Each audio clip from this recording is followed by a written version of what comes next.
County and the state of Florida in session. The Honorable Russell L. Healy is presiding. Please turn off all cell phones and electronic devices at this time. The use of cell phone cameras, photographic, recording, or electronic devices of any kind is absolutely prohibited, and they must be turned off while court is in session. Prudential representatives of the media who have gained approval from the court may use laptops, iPads, and tablets provided. However, they are not to be used for photographic and/or recording purposes.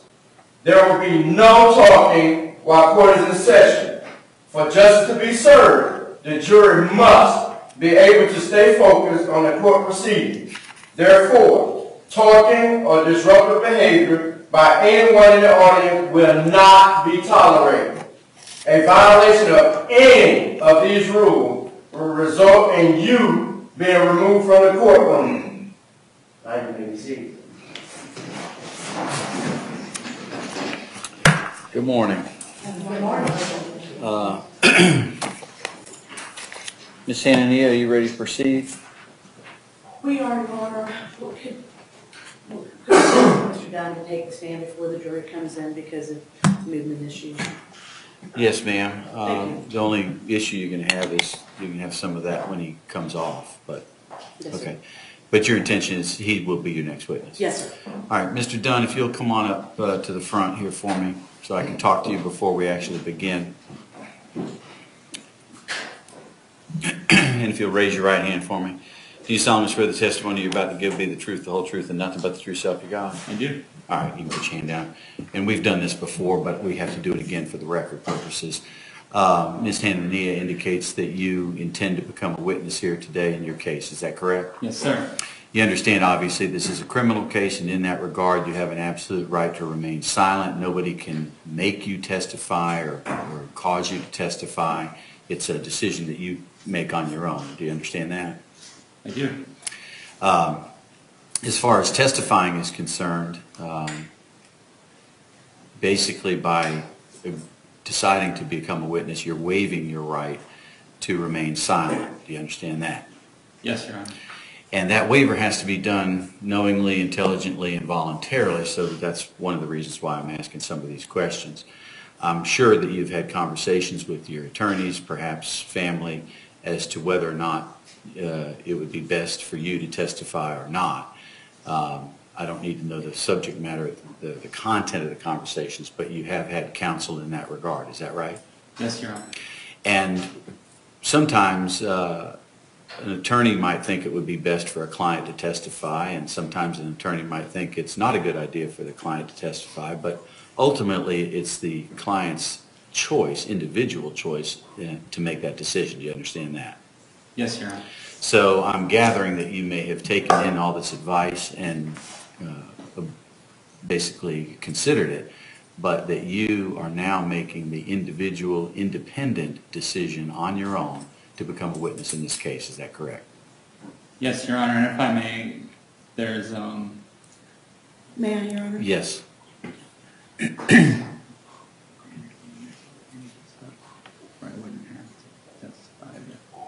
State's not allowing it.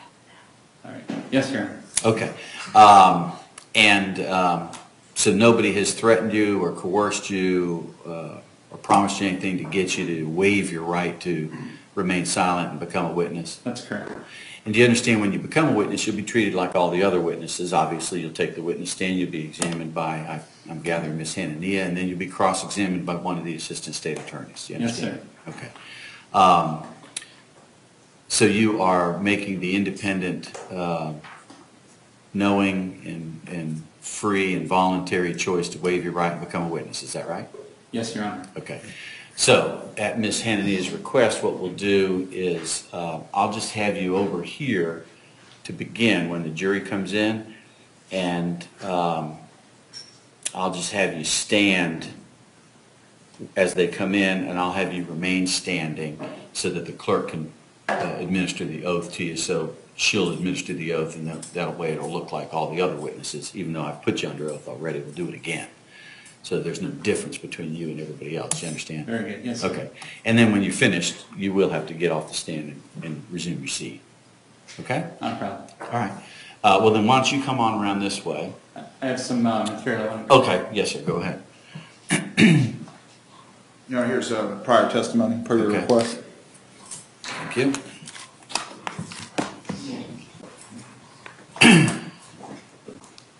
Anything else from the defense before we begin? Your Honor, we would just renew our previous motions and objections both orally and in writing, and we would rely on the arguments we've made in pretrial hearings as well as throughout the course of the trial. Mr. Guy? Nothing further from the state judge. All right. And all rulings are as they have been. Okay, so then we're ready to proceed. Yes, Your Honor. State. Yes, sir. All right, you want to be ready to stand up there, Mr. Dunn? Yes, sir. Bring the jurors on in.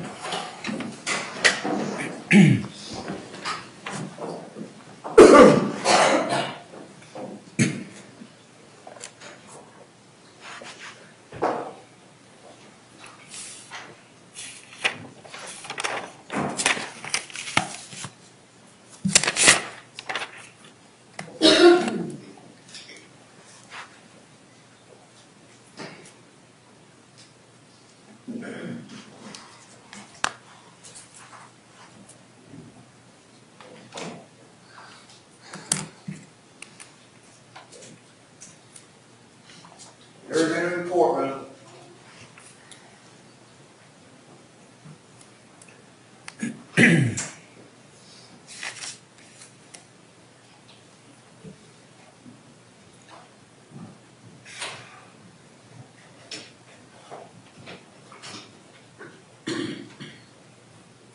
Good morning, everyone. Welcome back. Again, you look refreshed, so that's a good thing. You can have a seat. We're ready to resume. And Mr. Dunn, why don't you please stand? The clerk will administer the oath to you. Do you solemnly swear or affirm the testimony you shall give shall be the truth, the whole truth, and nothing but the truth, so help you God? I do. And Ms. Hanania, obviously your next witness is Mr. Dunn. That's correct, Your Honor. Thank you. Go right ahead. Mr. Dunn, you can adjust that microphone as needed and be sure and speak loudly so everybody can hear you. Good morning, sir. Would you please introduce yourself to the jury? Hi, good morning. I'm Michael Dunn, D-U-N-N. And sir, where were you living prior to the events of November 23rd, 2012? The county was Brevard, and the community was called Satellite Beach. Okay. Were you employed? Yes, I was. How were you employed? I'm a computer programmer slash software developer. Okay. And how long have you been employed in that profession? I've 22, 23 years of progressive experience in that field. Were you married at the time? No. Were you involved in a relationship at that time? Yes, I was. And to whom? That was Rhonda Rauer. We were engaged. Okay. Sir, do you have children?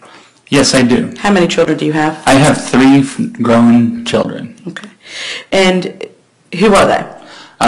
Christopher Dunn from my first marriage, and I have 2 daughters in their early 20s from another relationship. Okay.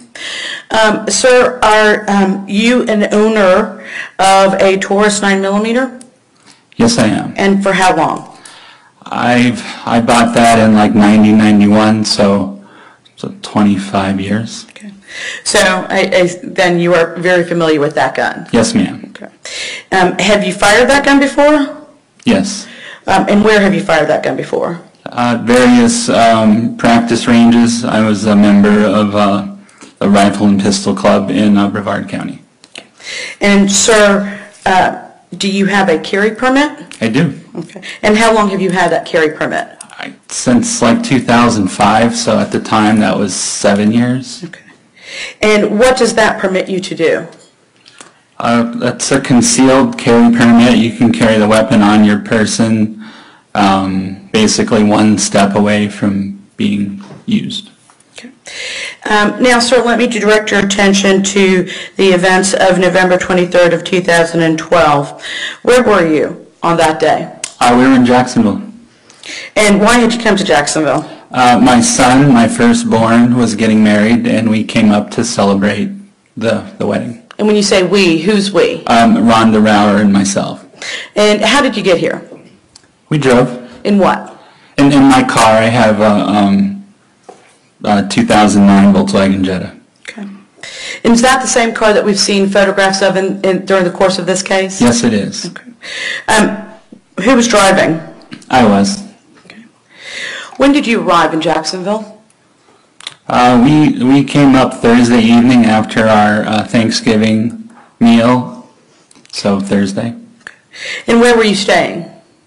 There's a Sheraton Hotel in Deerfield, I believe. Where was the wedding, sir? Orange Park. And when was it? The following day on Friday. Did you attend the wedding? Yes, I did. Rhonda and I both did. What time did it start? 4 p.m. And was food served during that wedding? Yes, ma'am. They had a nice buffet. Okay. If I may have photograph number 43.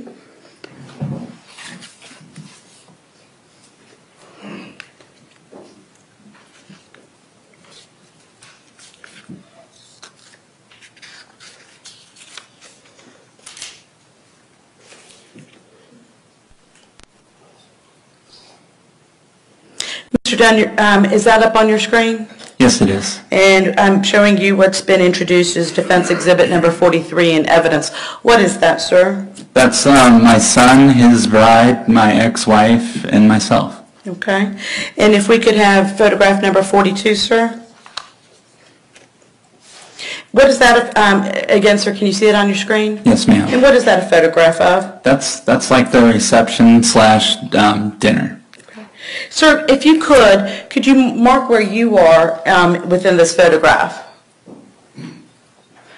And could you mark the location of the DJ that was playing at the wedding? Okay.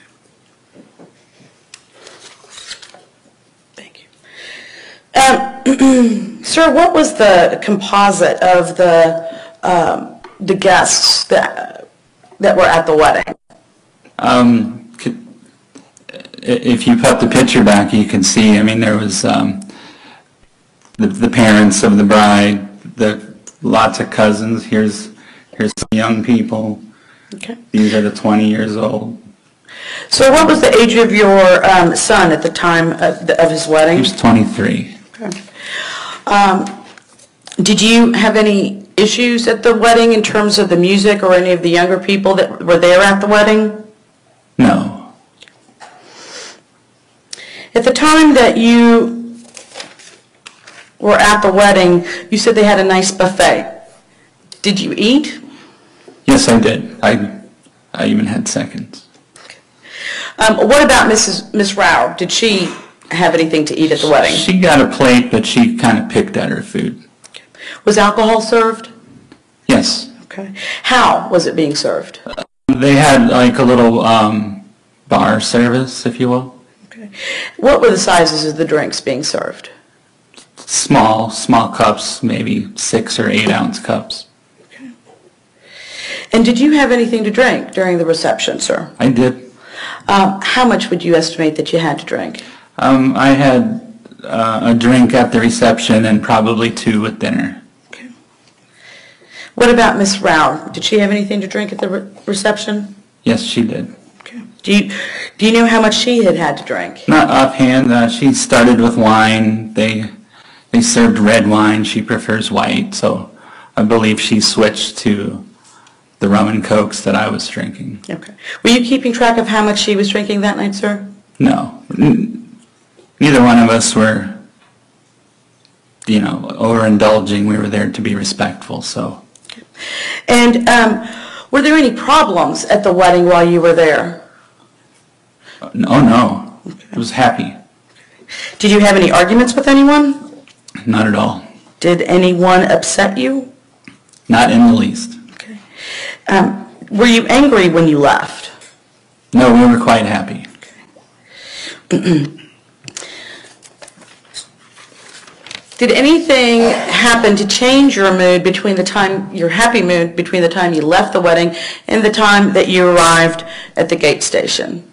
No, we were extremely happy. Okay. And is that where you went after you left the wedding?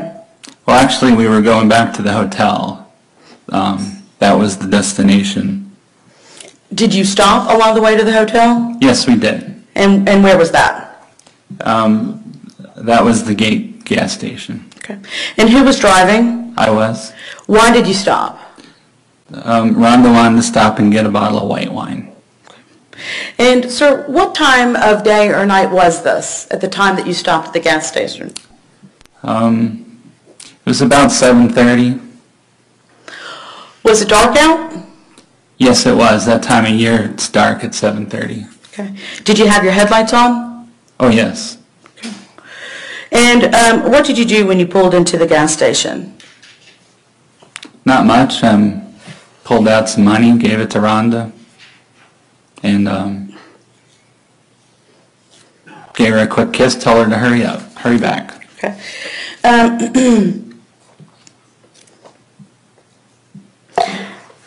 If I may have number 15.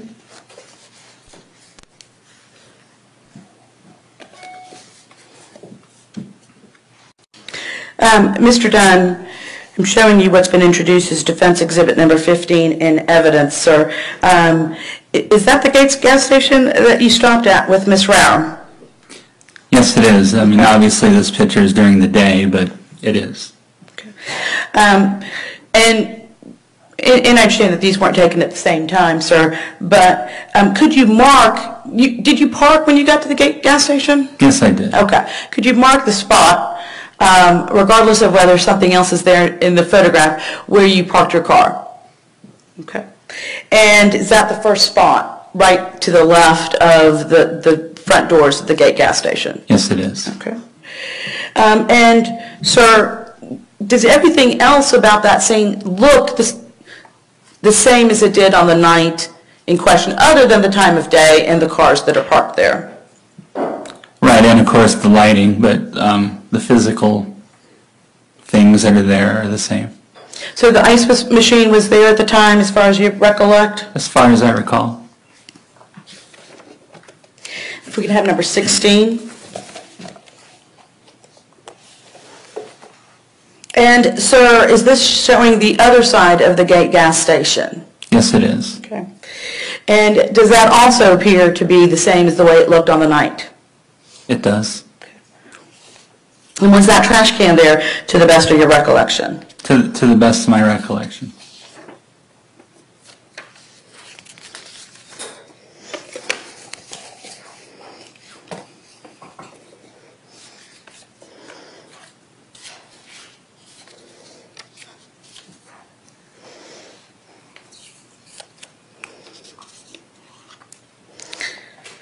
If we could have number 29.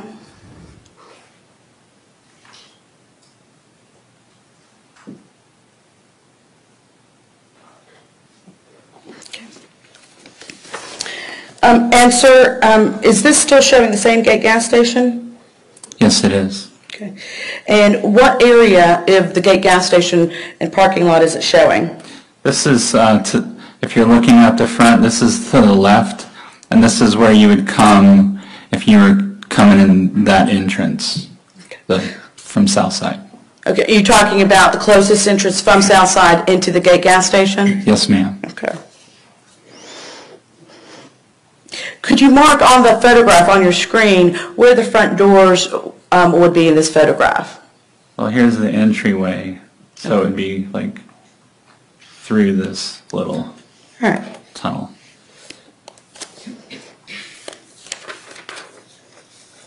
And if we could have photograph number 30. And sir, again, I'm showing you what's been introduced as defense exhibit number 30 in evidence. Could you mark on the screen where the front doors of the Gate gas station would be in this photograph?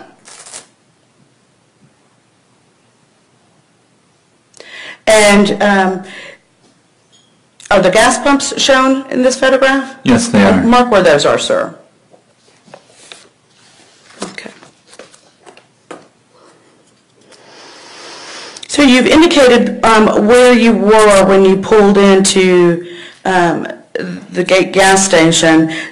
Let's talk about how you parked the car, sir. Did you pull in hood, face first? Yes, I did. Okay. Was there anything unusual about the way that you parked the car that evening? No, it's regular parking. Were you askew in any way? Tilted one way or the other as you pulled into the parking lot? No. Now, you said that you gave some money to Miss Round. She went inside the gate gas station. How long was she inside there? I couldn't say. I mean, after what happened, it seemed like forever, but probably just a matter of minutes. Okay. Sir, and did anything draw your attention to a red Dodge Durango while you were parked in that spot? Yes, the volume of the bass that was coming from it. Okay. And, sir, when you say the volume of the bass, what are you referring to? Well, the thumping noise. Okay. Do you mean the music? Yes, Okay. sorry. That's all right. And was that music coming from the Dodge Durango? Yes, it was. Do you know, sir, the exact distance that you were parked, that it was parked from you? No, I do not. Okay. Once that music drew your attention to the Durango, did you interact with the occupants of the Durango? Yes, I did. How many people were in there at first, anyway? I didn't know at the time, but it turned out 3.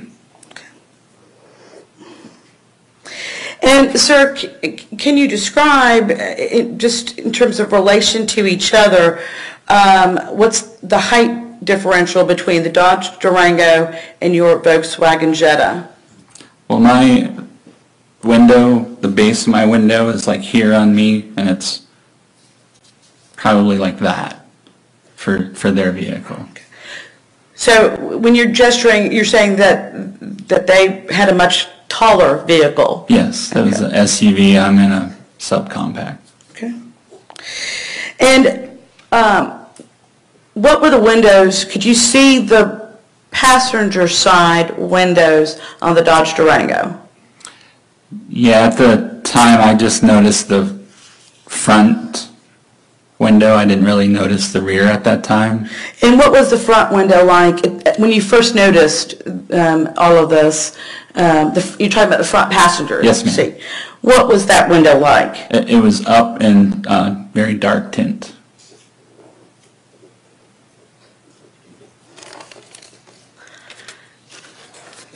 What did you do or say once your attention had been drawn to the Durango? I put my window down. You can just touch it once and it goes down all the way. And I said, hey, would you mind turning that down, please? Were you yelling when you said that to the occupants of the Dodge Durango? I was louder than I was now, but I'm trying to be heard over this loud bass. But it wasn't, an angry. It was, hey, would you mind turning that down, please? Okay.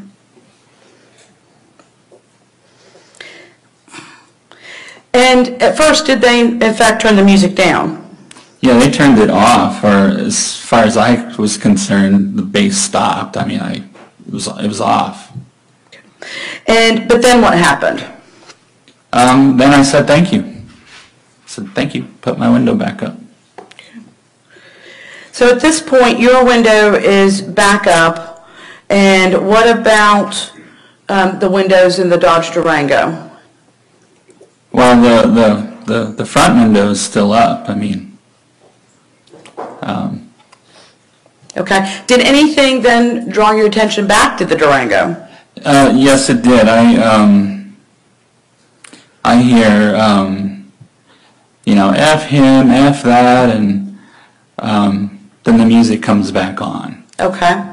Now, when you're saying today, you hear F that, F him, was the occupant of the Durango that was saying that, were they saying F or were they saying the word? They're saying the word. I'm just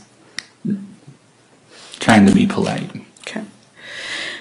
And could you tell from where within this truck that's sitting above you, from where those words are coming from? Yes, from the rear passenger seat.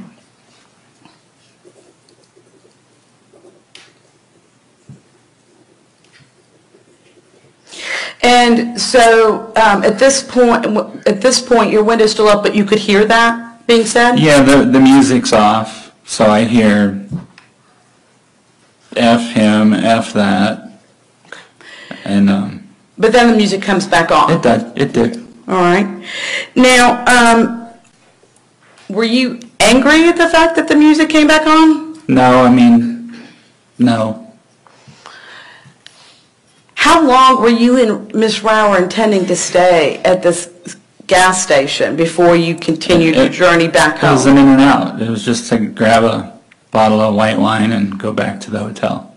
Okay. After having heard that initial cursing and the music coming back up, what happened at that point? A little bit of time passed, short amount of time, and I hear, I don't want to say it, but something cracker, something white boy, just impolite things are being said. Okay. When you're saying something, and you're saying you don't want to use those words, were those curse words being used against you? Yes, Were those derogatory terms being used against you? absolutely. Okay. Could you tell from where within the Durango those statements were coming from? Again, the rear passenger. Okay. And what was the tone of voice that those words were being spoken? I was angry. And the music's back on and I can hear this. And at this point, sir, what is the position of the window for the right rear passenger seat? It's down. And is it completely down? Yes. Yes, when I said thank you, that's when I turned to say thank you and saw the window down. And could you see the face of the person who is yelling these things at you? Well, I'm looking forward, so I'm not looking at him. I can just tell where it's coming from. Okay. In addition to those things, did you hear any other statements being yelled at you from this rear passenger seat of the Durango? I did. I heard snips of things, but what came through was I should effing kill that MFer. Okay. And at that point, sir, did you turn back towards the Durango? No, I didn't. What did you do? I kind of went like this to get closer to my window to, I wasn't sure that that's what I heard. So now I'm kind of paying attention more to what's being said. And did you hear that again? Yes, I did. And there was no mistake. That is what was being said. What specifically I was should said? fucking kill that motherfucker is what he said. At this point, do you see any movement within the Durango?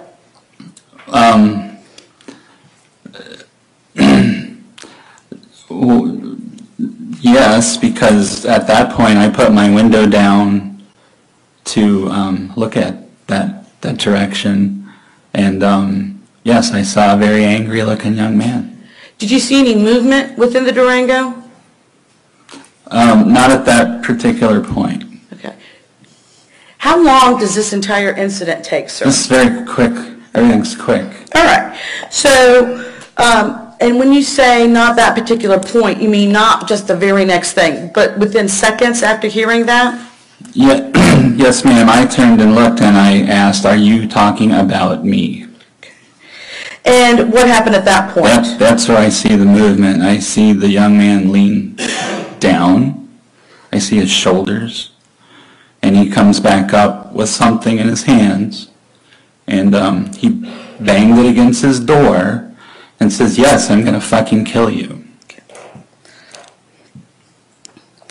Now, at that point, you couldn't see what he had in his hands. I really didn't, but when he got done telling me he was going to effing kill me, I'm looking at what he just banged up to the door.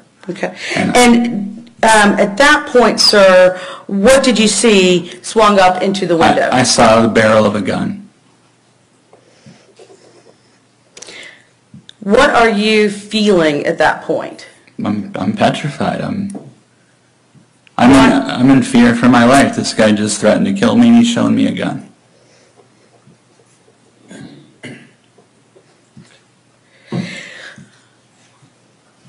Sir, did you at any point see the car doors of that Dodge Durango start to open? Yes, I did.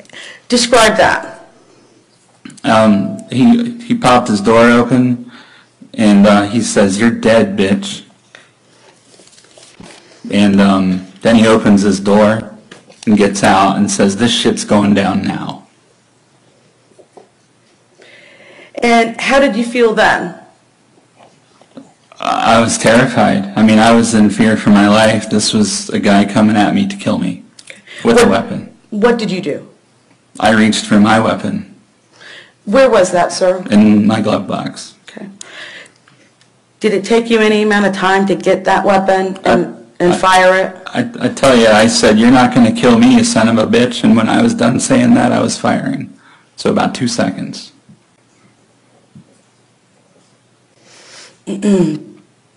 When you shot towards that Durango,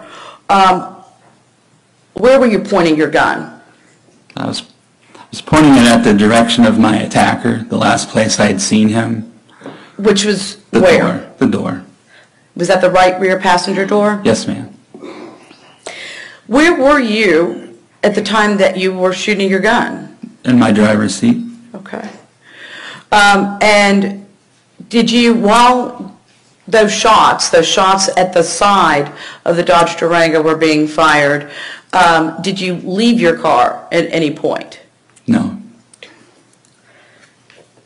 So you were shooting through the window of your car? Yeah, my window was fully down, and I was leaning out my window, resting on the door sill. Did you ever point your gun during that series of shots? Did you ever point your gun anywhere other than at the right rear passenger door where the threats had been coming from? No. What was your state of mind at the time that you were firing the gun? I was in fear for my life. This was a threat on my life, brandishing a weapon and coming at me. Okay. Were you angry? No, I was petrified. Did you shoot at them because they wouldn't turn the music down?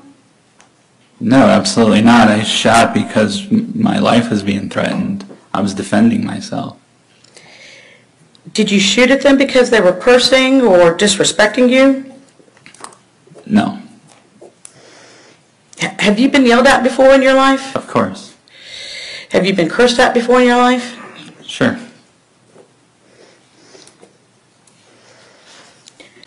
Do you know how many times you shot the gun that night? No, I didn't.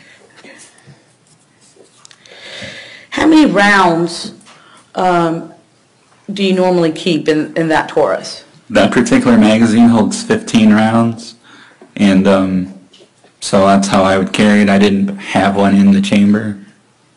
Is that because that's the proper way to carry it if you're carrying it in your car? You're allowed to have it ready to go. It's just a safety issue with me.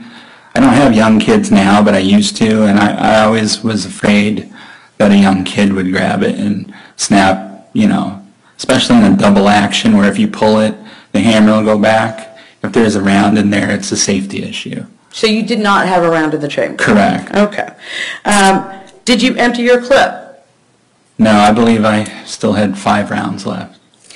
Now, we've heard testimony from witnesses that you've fired at the Durango as it was leaving. Why did you do that, sir? There was still a threat. You fire until the threat is no longer there, and they were still a threat. They had a weapon. they were driving away, but the shotgun blast can still come at you. So it was to prevent that. Was the car still in the gate parking lot at the time that you were firing? Oh, yes. Okay. Once it was outside the gate lot, did you continue shooting at them? I did not. Okay. Did you follow them into that other lot? No. Now, was it at this point that Ms. Rower came back out? Yes. What did you do then? I told her, get in the car, we have to go. What was your state of mind at that time? Oh, I was panicked. I was terrified and in a panic. Did you tell Ms. Rower what happened when she got into the car? Absolutely. Did you tell her that they threatened you? Yes, I did. Did you tell her that they had threatened to kill you? Yes, I did. Did you tell her that they were advancing toward you? Yes, I did. Did you tell her that you reacted to protect your life? Yes. And these were things that you told her immediately when she got into the car? Yeah, she was like, what's going on? So I told her. Okay. Now, sir, when Miss Rower got into the car and you guys then left the gate station quickly, why was that? I was in fear of retaliation. I mean, they're going to kill me because I asked them to turn their music down. Now that I shot at them, I would imagine they're very angry. Did you think you'd hurt anybody? No. All right, now, you and Miss Rower then go back to the hotel that you'd been staying at? Yes. Okay.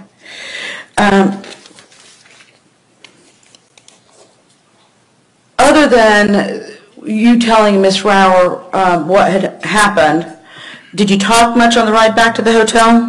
That was what we were talking about. Okay. Was that because you were both kind of in an emotional state at that point? Oh yeah, it was like, oh my God, oh my God.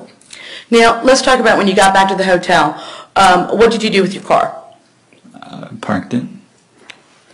How did you park it? You know, at the time I couldn't tell you, but in the morning I saw it was just parked regularly. Okay. Did you make any attempt to hide the car? No. Now, sir, did you in fact have a dog with you on this trip? Yes, we did. All right. When you got back to the hotel, what did you do with the dog? Took him out to go for a potty. Okay. How long did you do that for? Well, he was ready to go, and it wasn't a walk. It was just take him to go to the bathroom and right back up. And what did that entail exactly at this hotel? Well, it was a dog-friendly hotel, and they had a pet walking area right outside the hotel, right around the corner, right around the side. So it was literally walk out, maybe 20 feet. He did his business. We walked back in. Now, sir, what state was Miss Rower in at this point? She was frantic. And did she continue in that condition for some period of time that evening? She did. I mean, I would tell her what happened, and then a few minutes would go by, and it was almost like I didn't, like it wasn't sinking in to her. It wasn't sinking into either one of us. We couldn't understand what happened or why it happened. At some point during this evening, was pizza ordered up to the room? Yes, Rhonda was upset, emotionally upset, and like I said, she didn't eat much at dinner, and with her stomach being upset, she thought maybe putting something in it would help. Okay. When that pizza was brought back up to the room, did you eat from that pizza? No, I had no appetite. Okay. Did you have anything to drink that night inside that hotel room?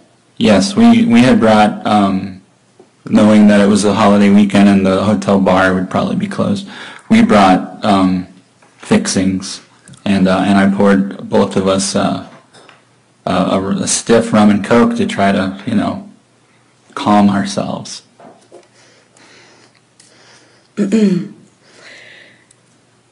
Was the TV on in the room? I think it was. Okay.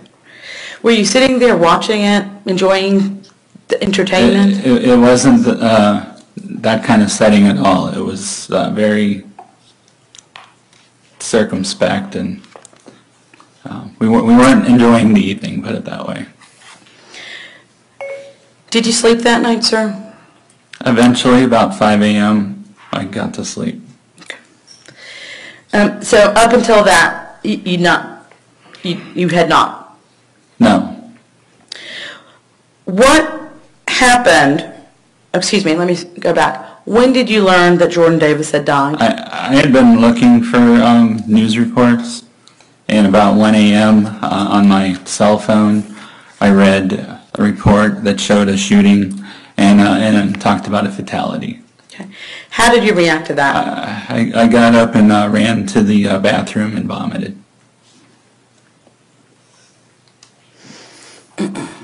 Now, at some point, Ms. Rauer wakens and learns the news as well. How did she react? Well, I was in the bathroom, and she was in the room, and I hear her calling my name like 3 times. Michael, Michael, Michael. And what happened then, sir? I walked out and saw what she was seeing on the news, and I just hugged her. Okay. Sir, why didn't you call the police at that point? I couldn't tell you.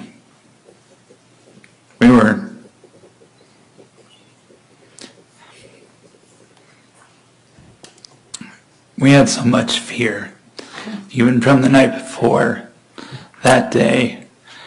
We weren't in our right minds. Did you, before you left Jacksonville, want to call the police? I did. Okay. Why did you not do that? Rhonda wanted me to take her home. She's take me home right now.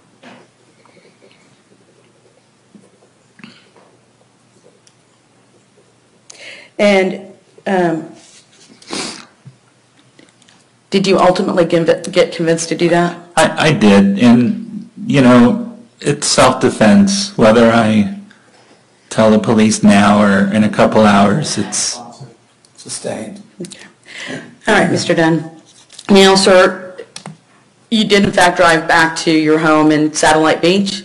yes, we did. Okay. When you got back to your home, how did you park? Well, I pulled up to my garage, and we unloaded the dog. Did you park normally, sir? Yes. Okay.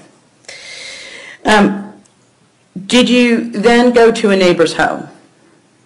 Yes, I did. While you were on your way there, did you get a call?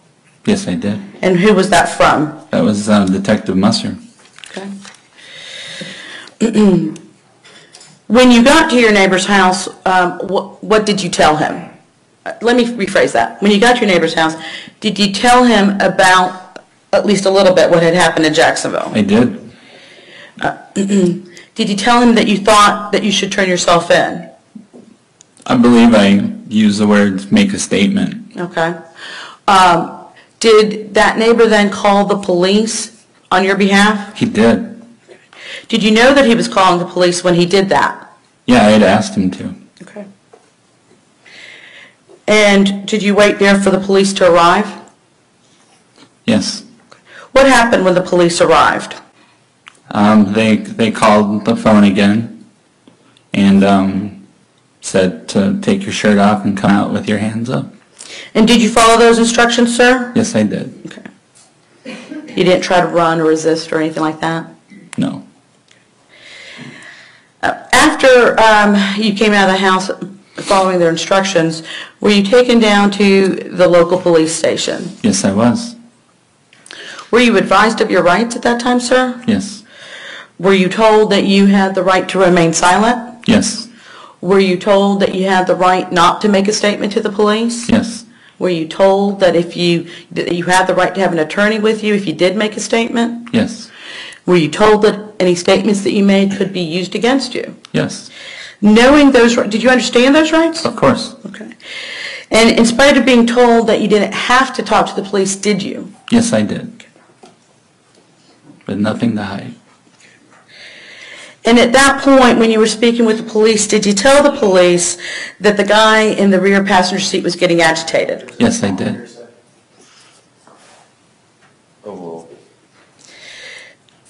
Did you tell the police that you heard that person saying F this and F that and that the music had been turned back up? Yes, I did. Did you tell the police that you heard kill him as a snippet of one of the statements? Yes, I did. Did you also tell the police that you heard kill that, excuse my language, Your Honor, bitch, as a snippet of one of those statements? Yes, I did. Did you tell the police during that interview that you saw the guy lean down and come up with something? Yes, I did. And that you thought it was a shotgun? Yes.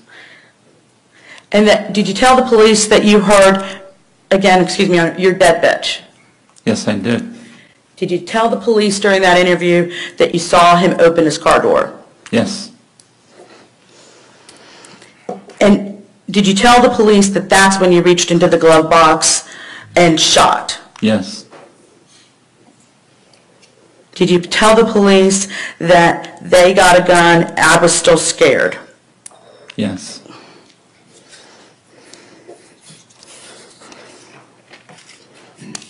And were these statements made to the police on November, the following morning, the morning as soon as you got back to Satellite Beach and had been taken into custody by the police? That's correct. Okay. Did you tell the police that this wasn't an issue of loud music, it was an issue of them threatening my life? Yes, I did. Now, sir, during this interview by the police, and by the way, this was an interview that was done by Detective Musser of the Jacksonville Sheriff's Office along with other people, is that right? Yes, ma'am. And during the course of that interview, did they indicate that they wanted to search your home? Yes, they did. Did they have a search warrant? No. And how do you know that? They asked me to sign a consent. Okay. A written consent to search your home? Yes, ma'am. And did you do that? Yes.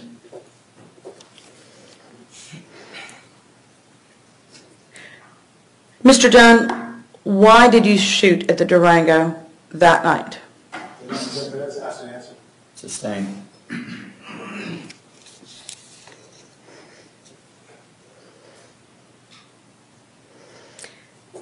Did you shoot because you were angry at them? No. Did you shoot to protect your own life, sir? I did. Sustained. May I have a moment, Your Honor? Yes, ma'am. I have nothing further. Mr. Guy, cross-examination?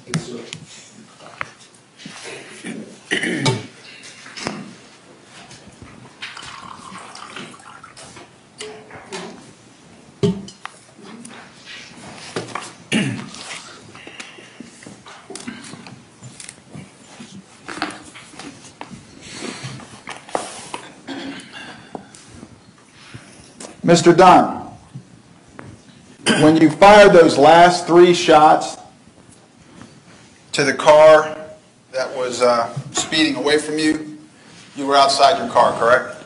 Yes, I was. And you stopped firing because you lost sight of the car, correct? I stopped firing when I realized the car was moving. You stopped firing when you realized the car was moving? Yes, when it was next to me, it was stationary. Okay. But they started moving, and I didn't realize they started moving. But once I did, I stopped firing. Okay, you didn't realize it was moving after you got out of your car and it was driving away from you? You thought it was still in the parking space next to you? No, there were several different times I was firing. There was 3, well, 2, if you will. Once they got out of their space, they were behind me. And then once they pulled forward, I got behind them and fired again to keep them from shooting me. All right, my question was, did you lose sight of the Dodge Durango? Yes, when they pulled behind me, I can't see behind me, but No. I knew they were there. No, I'm talking about after you stopped shooting. Did you lose sight of it? Sure, when they left the parking lot, I lost sight. That's right. You didn't know that Tommy Storms had stopped, right? No, I had no idea they went to the adjacent parking lot. That's right. And you were outside the car. Correct? Yes, as soon as I stopped firing, I walked back to my car, but for a All right. moment I was outside. Let's look at State 6. Can I ask that council not talk over Mr. Dunn's Yes, response? ma'am. Let him finish, Mr. Guy. Yes, sir. You got 6 on your monitor there? Yes, sir. Well, this is a photograph from that night, correct? Yes, sir. Okay, will you put an X where you were parked? And put a circle where you were when you were shooting at the Durango from outside your car. All right. And it's true, is it not, sir, that Rhonda Rower was outside your car at that point, right? I think she was still in the store, but when I walked back to my car, she was standing there. Standing where? Like At the she'd front just- door? Like she'd just come out and walked through that portico. All right. So you're outside your car and Rhonda Rower's by the front door, correct? Correct. And the red Dodge Durango has not come back. Correct. So if you had wanted to, you could have just walked into the store, correct? Correct. You knew the store was open. Correct. You knew there were lights in that parking lot. Yes. You knew there were employees in the store, Yes. other customers, Sure. cars at the gas pumps, correct? Yes. But you chose to leave, right? Yes, we were terrified. I was terrified. Okay, yeah, I'm asking about you. You chose to leave. Yes, I did. Okay, you actually, Rhonda Rower didn't come to your car, right? Sure she did. After what? After walking out? After you did what? Oh, I said get in the car. Right, you had to yell to her twice, get in the car, get in the car. Well, actually, I said get in the car, we have to go, and she said what? And I said get in the car. So she was hesitant about leaving, right? Yeah, she didn't know what was going on. So you got in your car Yes. with your cell phone. Yes. You know how to call 911. Yes. You did not. No. And let me show you States 3. You recognize that? Yes. You've seen it during this trial? Yes, sir. Can you show the jury the exit you used to leave the gate station parking lot? You've drawn a line there. Sir, isn't it true that if that line were to continue to the opposite side of Southside Boulevard, there was a marked JSO police car with its patrol lights on, correct? No, sir. You didn't see that? No, sir. Is there any reason that Rhonda Rower would have seen it and you wouldn't have? Improper question. Sustain. Have you ever seen flashing police lights before? Yes. So you know what I'm talking about. Yes, absolutely. Okay, would you agree with me that flashing police lights are even more noticeable at nighttime? Yes. And you said it was dark outside at this time, right? Yes. You didn't see any police lights? Objection, Your Honor, ask and answer. Overruled. You're asking me if I saw police right there? That's right. And I'm telling you no. Okay.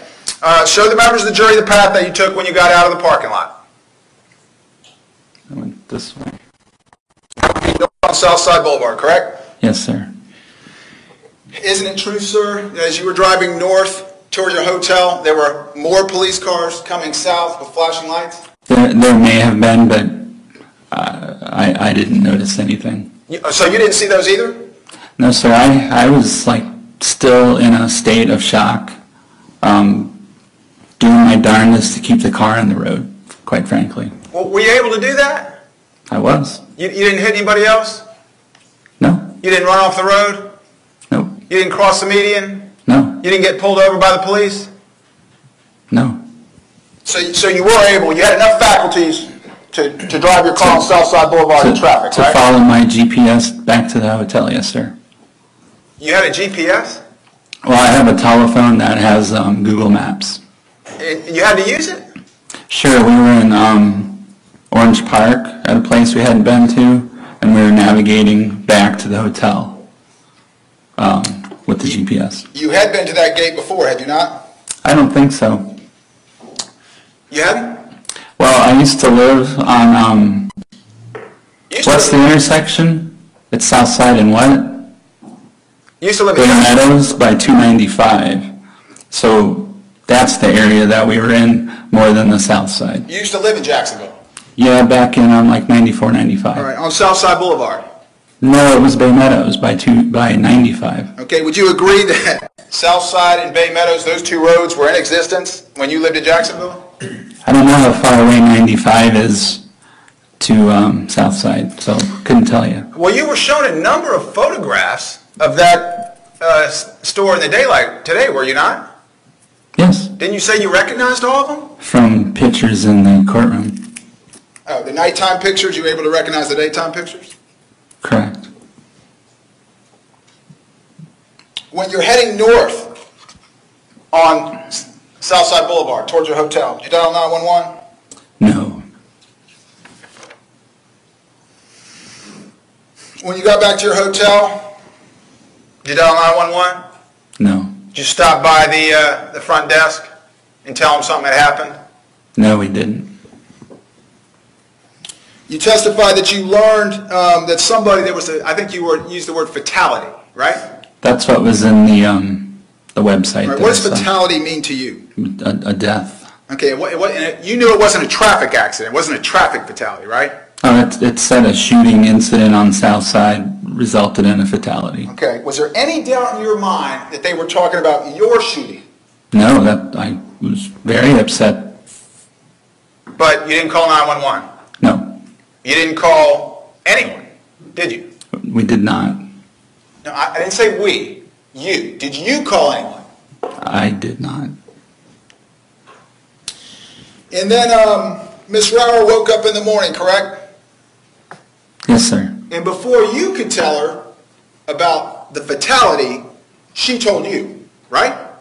Yes, She had seen it on the news, right. and you just told her, I know? It wasn't like you're characterizing it. It was more like I know.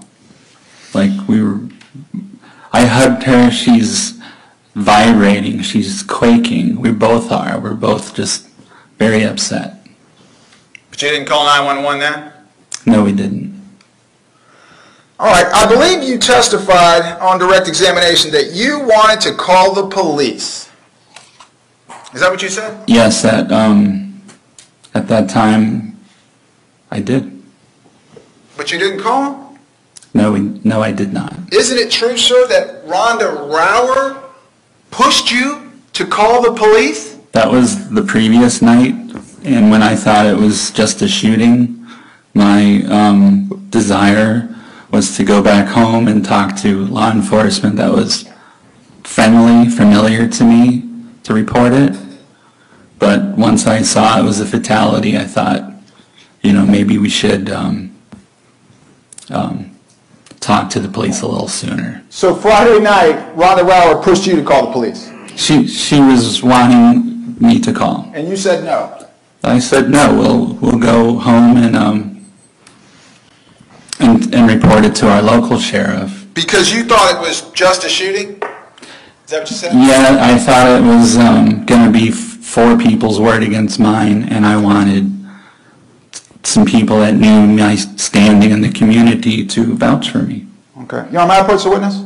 Yes, sir. Mr. Dunn, I want you to position me as close as Jordan Davis was to you when you shot. You tell me when to stop. How far? Well, you were standing pretty close. Okay? You tell me where he was. Closer? It's hard to say. Everything happened so quickly, but I would imagine that would be about right. Okay, right here? And how far would you say that is? 4 or 5 feet. Okay. So you fired a semi-automatic pistol from a distance of 4 or 5 feet at a human being how many times? Well, I fired my pistol at a door 7 times, hitting the door 6 times. And you didn't think that maybe somebody got hurt with a car full of 4 people in it? Objection, Your Honor, argumentative. Sustained. Mr. Dunn, what did you think had happened? I mean, the Durango, did it look like an armored vehicle? Objection, Your Honor, argumentative. Sustained. Mr. Dunn, are you telling this jury that when you shot at Jordan Davis from 4 or 5 feet, you didn't think anybody got hurt? No, I didn't see Davis once he got out of the car again. Okay, that's not my question. My question was you knew you had fired, right? Yes. In the car immediately next to you, right? Yep. And you didn't think anybody got hurt? No, I didn't see Davis again. Well, when you got out of your car, did you see him laying in the parking lot? No. So, is it reasonable to assume that he was in the car? Sure, but his door was open. It doesn't mean he's behind his door. You could see how, shooting the door that's open versus him, I didn't see him behind the door. So you checked out of your hotel, right?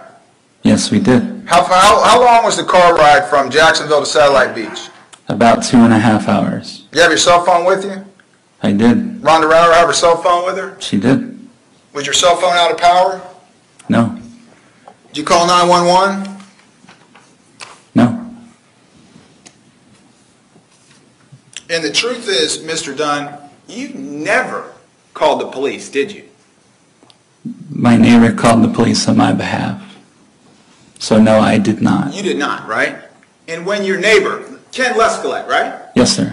When he called the police, it was after you had already spoken to Detective Musser, correct? It was, but I was on my way to talk to Ken about this matter, and on my way to my neighbor's is when I got that phone call.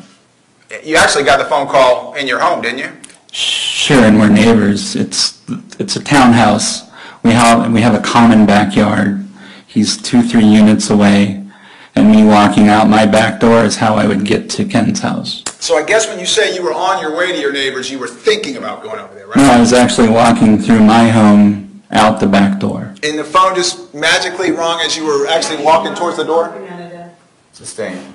Is that what happened? I mean, did the phone ring as you were walking towards the door? Rhonda's phone rang, and she handed it to me as I was opening the sliding door to go outside.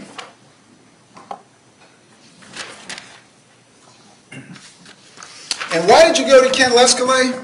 He's a federal law enforcement officer, and he knows the sheriff deputies in the area. I actually wanted him to go to the sheriff's station with me, but he suggested that we just call one, and he had a business card in his wallet for Deputy Siniscal that we saw the other day. All right, and Ken Lescalet works for the federal government, correct? Yes, sir. Believe it or not, the Department of Agriculture has their own armed unit, and he's the top guy. He's badge 001. And he's a friend of yours? Yes. Isn't it true, sir, that that same Ken Lescalet, the federal law enforcement officer, called you when you were on the way home to Satellite Beach that morning? He did. He called a couple times. I think he missed us the first time. And I'm in the middle of calling him back when he called the second time. And you told him, Ken, I have something important to talk to you about, right? That's my recollection.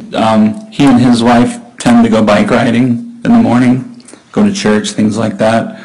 And I wanted to make sure he was going to be home at 10:30, which was our approximate time we were going to get home. So you remember telling Ken Lescalet, I have something important to talk to you about. That's my recollection. Even though you didn't call him, right?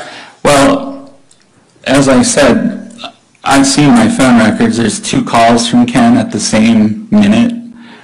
And my recollection is I missed his first call, and I'm in the process of dialing him back when he called through the second time. And if you've seen those phones where you got a call coming in, you can just hit accept. So it's a minor point, but I did call him, but he didn't accept my call. I accepted his call.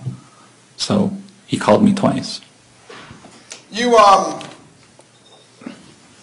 would agree with me that when you shot and killed Jordan Davis, he was inside the red Dodge Durango? No, I would not agree with that. Well, do you remember a letter that you wrote to your family? I wrote many letters to my family. Okay, well, do you remember one that begins the day after Thanksgiving, Black Friday, 2012? Yes, I do.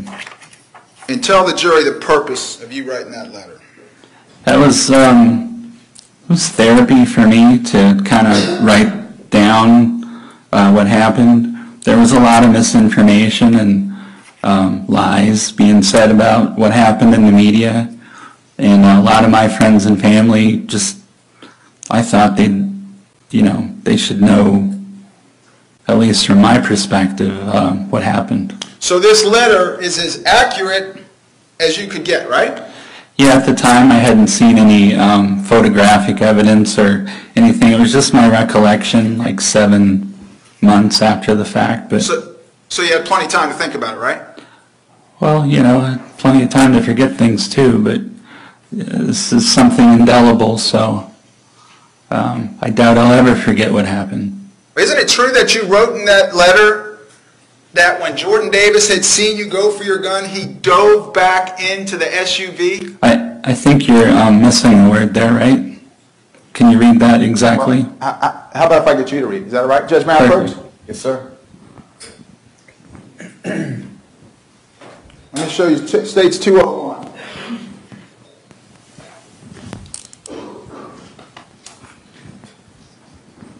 You recognize that? Yes. Is that the letter? Yes.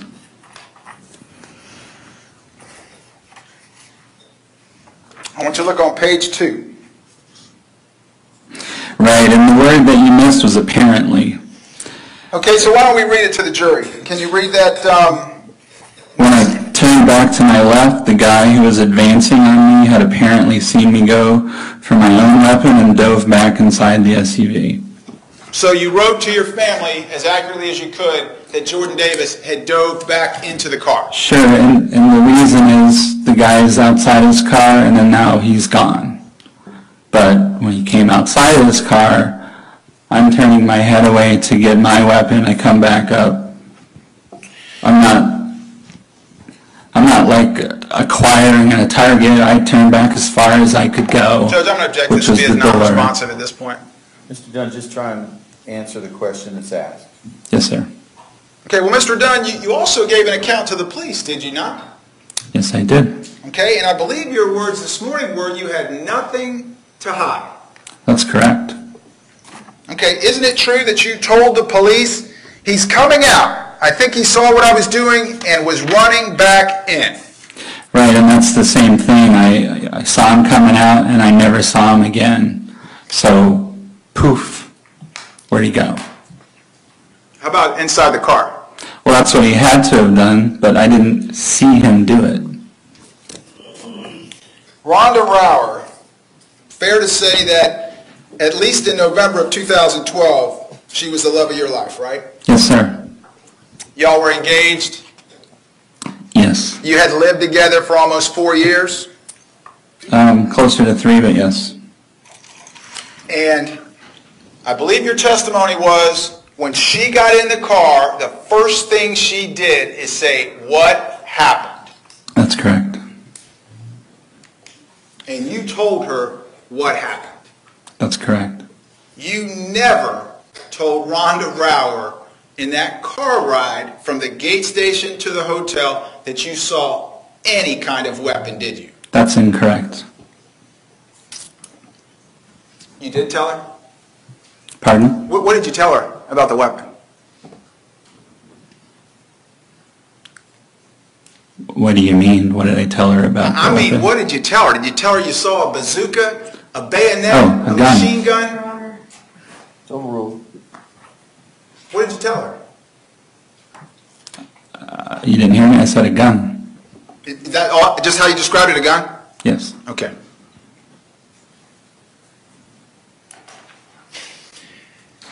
And when you got back to the hotel, did you tell her there was a gun? Yes. On the ride home from Jacksonville to Satellite Beach for 2.5 hours, you told her there was a gun? Yes. And you're sure of that? Yes.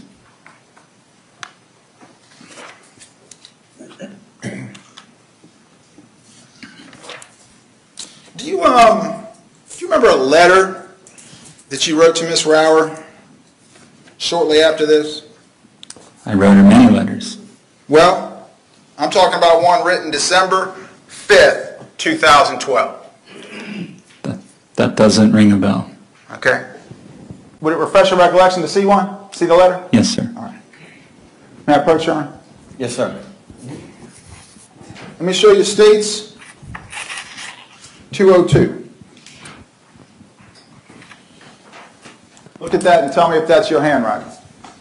Yes, it is. You write that letter to Miss Rower? Yes, I did. What's the date on it?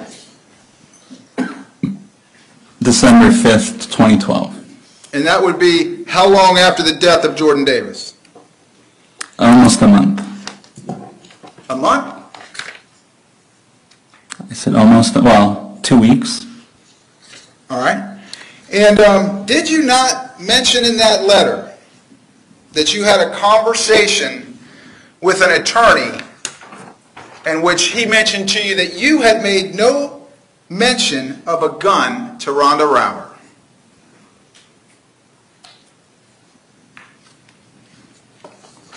It's about a third of the way down on page 2.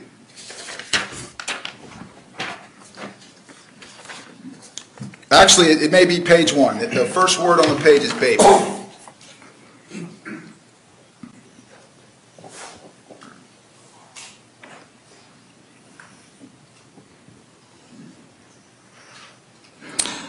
You're mischaracterizing what it says. Okay, well, read it to the jury. He mentioned in passing that I had made no mention of a gun to you based on your testimony to the prosecutors. He asked what I told you, and then I realized that we hadn't really discussed what happened, as we were more concerned with whether or not anyone was hurt. Let me assure you, just as I told the detectives who first interviewed me, and later, there was a weapon. I can't say for sure what it was, as I only saw the top. All right, so at the end there, you said you can't say for sure what it is, right? Sure, I just saw the top, like the barrel of it. I didn't see much beyond that, but... But today you're sure it's a shotgun? Well, his actions, his threats reinforced what I was seeing was a weapon. Okay, that wasn't my question. My question was, today, are you sure it was a shotgun? Yes, I am. Did the shotgun have a rubber white cap over the end of it? No, not that I recall. Did it have like 3 barrels on I it? saw one.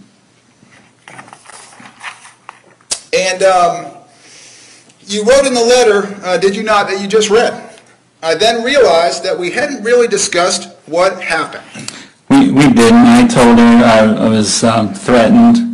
They threatened to kill me. I was in fear for my life. They had a gun. I didn't get into specifics because, quite frankly, she was upset just hearing the highlights. So you talked about it on the way back to the hotel. In general terms, not getting specific. You talked to her at the hotel. Again, in general terms. And you talked to her on the 2.5-hour ride back to Satellite Beach.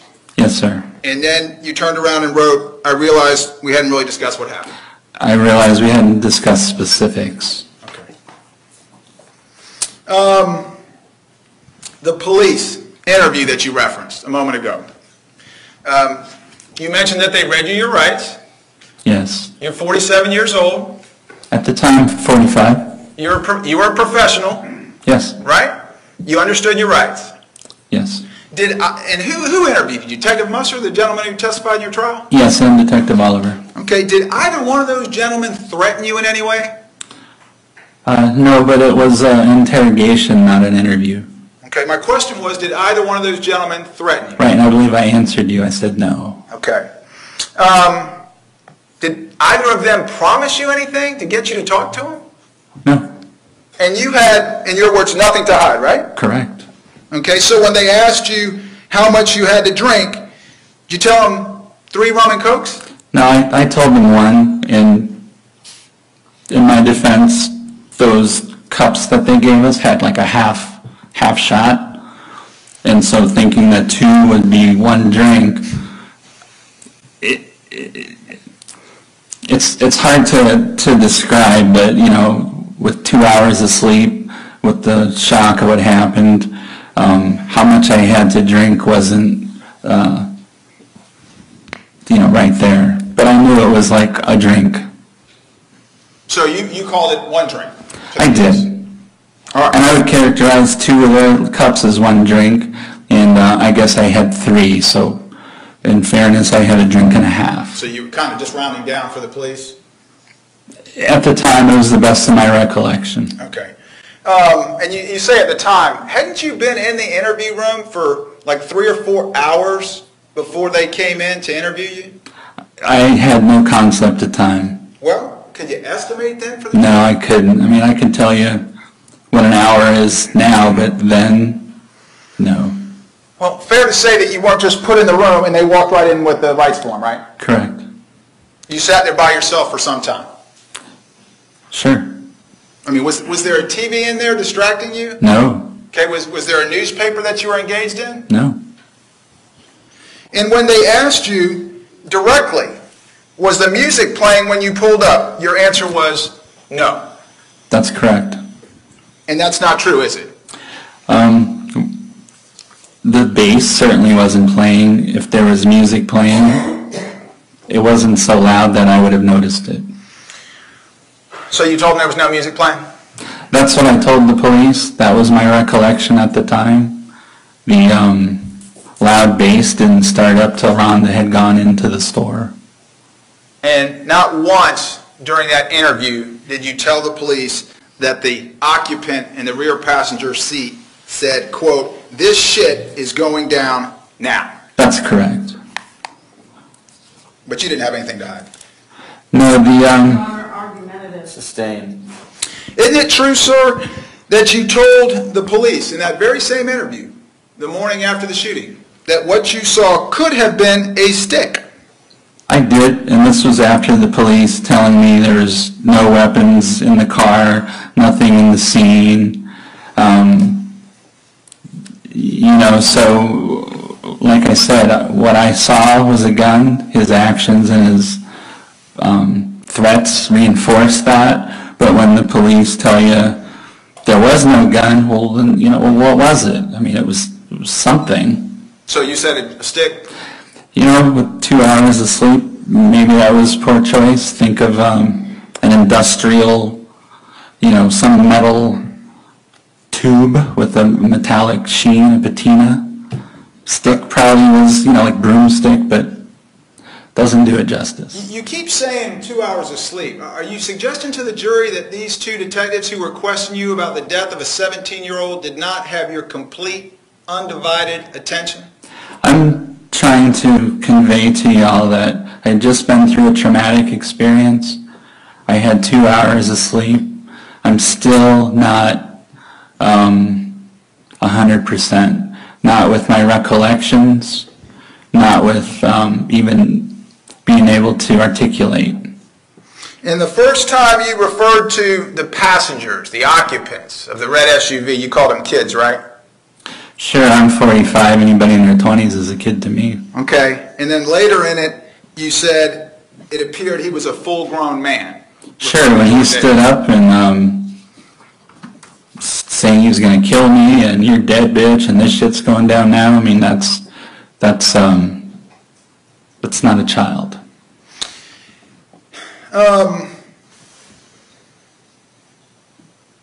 It's your testimony that when you rolled down your window the second time, you asked Jordan Davis, "Are you talking about me?" Yes. Okay. So let me get this straight. You're the one who rolled down your window the first time and asked him to turn down the music, right? I did. And the music went down. Yes. And then you heard F him, F that, and the music went back up. Yeah, not quite as loud as it was, but, you know, it was still loud. Okay, Ronda Rower's in the store, right? Correct. Okay. There was nobody else around the red Dodge Durango, right? Not that I observed. Okay. Nobody was yelling into the car, right? Into my car? Right. Nobody was yelling into their car. Right. Right. It was just you and him, right? Sure. And he's looking at you when he's talking, right? Well, I don't really know where he's looking when he's saying this because I'm not looking at him. So you had a doubt that Jordan Davis was talking about you? You thought he was talking about somebody else? I didn't know who he's talking about. He's saying, I'm going to kill this motherfucker. I want to know if I was the MFer he was talking about. Okay. So you thought, well, we'll get to that. So you rolled down your window and just asked him, excuse me, are you talking about me? Sure. I mean, this guy is getting really upset, and I'm thinking this is a good time to try to calm things down. And the gun's already come out, right? No. Oh, the gun hadn't come out? No. Well, I thought you said the gun came out after you rolled down your window. It came out when I put down my window, and I asked, are you talking about me? And that's when he picked it up and says, yes, I'm going to fucking kill you. All right. Remember the first witness that we called last week, Steve Smith? Yes. You don't know him, do you? No. Never met him before, right? That's correct. In fact, you didn't even see him that night, did you? No. Is there any reason that you're aware that Steve Smith would have to come in here and lie? Objection, Your Honor, improper. Sustained. The truth is, Mr. Dunn, you said what Mr. Smith quoted you as saying, you're not going to talk to me that way. Same ground. Overruled there. That's incorrect. You didn't say that. Mr. Smith was incorrect. And that was right before you opened fire, correct? Correct. Before I opened fire, I said, you're not going to kill me, you son of a bitch.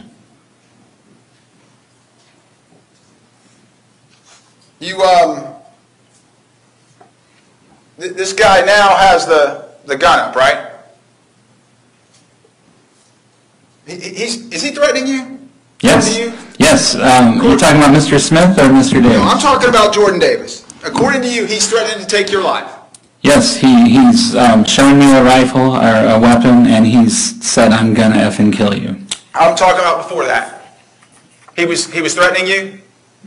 Well, he was telling somebody I should kill that MFer. Okay. And you didn't think he was talking about you? I did. That's why I asked him, are you talking about me? Okay. And he was enraged, right? The music was playing, and I could hear him over the music very clearly. Right. So I would imagine that he was quite angry to be heard over that. And as you said, these were curse words, threatening words, right? Yes. So you believe the best course of action at that point was to roll down your window and engage this person? Yes, I wanted to make sure that they knew I said thank you, that I meant no disrespect by asking them to turn their music down. The truth is you rolled down your window because the kid was disrespecting you. No, that's not true. You do not like the music that was playing in the Durango, correct? It's not my personal preference, but it wasn't the kind of music so much as it was the volume of the music. Okay, you found it to be obnoxious? It was obnoxiously loud. I mean, it was hurting my ears. Ridiculously loud? Ludicrously loud. My rear view mirror wasn't vibrating, it was shaking. And that hurts your eardrums, right? It does. I have hearing loss in my right ear, and consequently my left ear compensates, and my left ear is a little more sensitive. And when you pulled up before Rhonda Rower got out of the car, you said to Rhonda Rower, "I hate that thug music," correct? That's what she testified to. I have no recollection of saying that. You never said those words? I have no recollection of saying that. Did you say anything to her about the music? I don't recall the music being an issue when we pulled in. Had it been an issue, we would have found a different spot. Like Mr. Smith did? Exactly. If that music had been playing at the level that prompted me to ask him to turn it down when we pulled in, we would have found a different spot. And had there not been an empty spot, we would have gone someplace else. Well, didn't Mr. Smith say that when he pulled in, the music was loud, and that's why he didn't park there? I heard him say that. He's asking you to comment on other witnesses. I'm sorry, overruled. Go ahead. I heard him say that. Okay, so I guess the music was loud when he backed out, and then it went down before you pulled back in. Maybe they changed songs, I couldn't tell you, but it wasn't long after Rhonda went in the store that the volume came up quite loudly. And at some point, you were paralyzed with fear. Right? Yes, this was when the gun was banged up against the door and I'm being threatened. I'm stunned. Okay, and you actually put that in your letter, right? The letter to your family? Yes. You mentioned twice in there that you were paralyzed, right? Yes, because after him banging the gun up on the door and telling me he's going to effing kill me, he popped his door and said, "You're dead, bitch," and I still didn't react. I'm still paralyzed, if you will. Okay, so the door's opening, and Jordan Davis is getting out with what you believe is a shotgun, and you're paralyzed with fear. You're mischaracterizing it. He popped his door and said, "You're dead, bitch." Okay, and you're in a state of paralysis? Yes. Okay, well then, I guess the paralysis just left you because... When he opened his door and stepped out, I clearly saw his head over the door sill when he said, "This shit's going down now," and you're damn right, I'd lost my paralysis then. Okay, so then it magically left you and you were able to suddenly... Sustained. You were able to get into the glove box and retrieve your weapon. I had made the determination that my life was in imminent danger and I was going to defend myself. My question was, were you able to undo your glove box and grab your firearm? Yes. And you would agree with me that you wrote in the letter to your family that you parked too close for you to exit your car, too close to the Dodge Durango. That's not true. What I said was the Dodge Durango was parked too close to the right side of its spot. I parked in the middle of mine. It was the Durango that was parked too far to the right of its spot. Right. Well, I was wearing evening clothes, and had I gotten out, I would have brushed up against my car. Right. The point is, you said that your two cars were too close together for you to exit your car. That's correct. Okay. So, Jordan Davis now has pounded a shotgun against the window, right? Or slammed it, I think you said. Banged. Thread said, this shit's going down tonight. No, he said this shit's going down now after he opened his door and got out. Right. And he said he's going to kill you. Correct. Okay. And so when he opens the door, he slams it into your car, right? No, he opened his door. Okay, so there was no damage on your car, right? Correct. Well, let me show you States 125. Do you have any dings in that door from Jordan Davis's door? No, the rear door of the Durango has a cutout like that. So it's this part of his door that was about right here. And had he had a full-size door like the front, it would have creased me. But the rear the rear door of the Durango is cut out for the wheel well. So the wheel well is what caused the door to miss hitting your car. Is that what you're telling the jury? Yeah. Yes. Okay. And States 126, no damage to your car, correct? Correct. When his door came out, it was close to hitting my glass, but not the door. But didn't hit your car? No. Okay. And to be certain, Mr. Dunn, you were not injured that night, correct? Correct.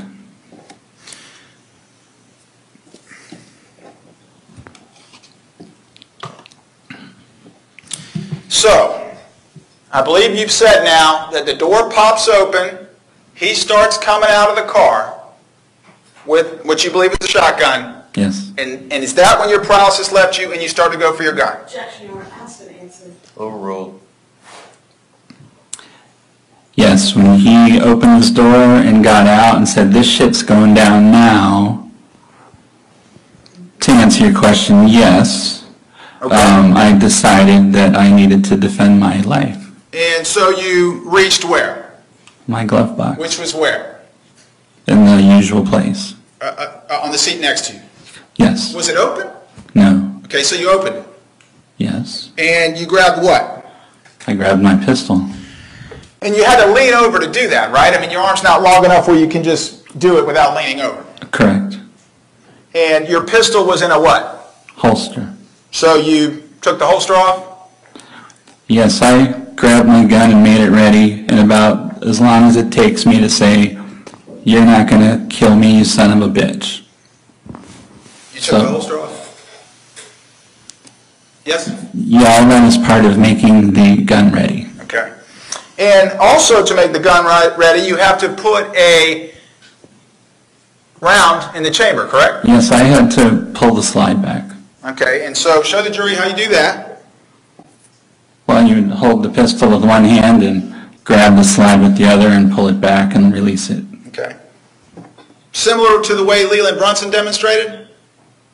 Yeah, I actually held it up in the window. I don't know why I did it, but I did, and cocked it like that. And then you had to turn back to your left, right? Because the glove box is on your right, and the Durango's on your left, right? Well, when I cocked it, I'm already turned that way. It was just a simple matter of, but yes. Okay, what finger did you put through the trigger guard? Well, I have a damaged index finger, so I use my middle for firing guns. And consequently, I can only hold the grip with two fingers, so I always use a two-handed grip. Like Sean Atkins demonstrated? Yes.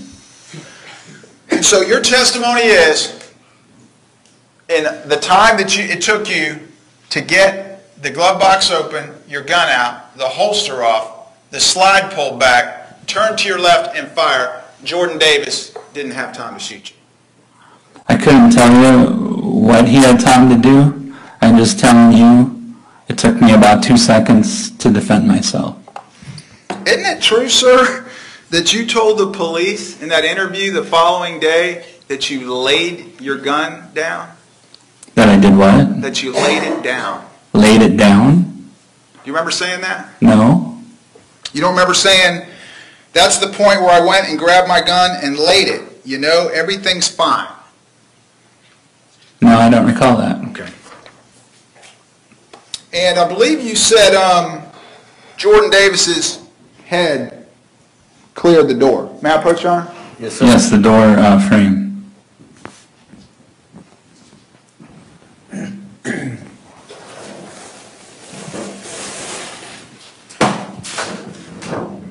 You recognize that? I do not.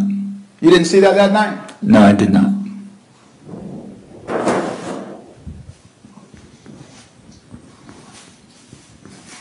You would agree with me that if that hat was on his head, it would have been above the door frame.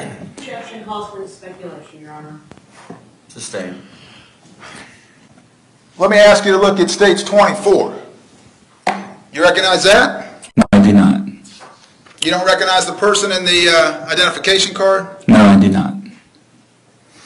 Well, who did you see then when the head came above the door? Everything happened so fast, it was just it was too quick to be able to tell you who I was seeing. It was just Right. a man standing up threatening me. You didn't see a hat, right? I don't recall seeing a hat. And you couldn't see his face. Oh, I could see his face. It just happened so fast I couldn't tell you what he looked like. But you're sure you saw a shotgun? Absolutely. His words and actions reinforced what my eyes were telling me. And when you fired, to be certain, you didn't shoot up in the air, right? No. You didn't shoot in the ground.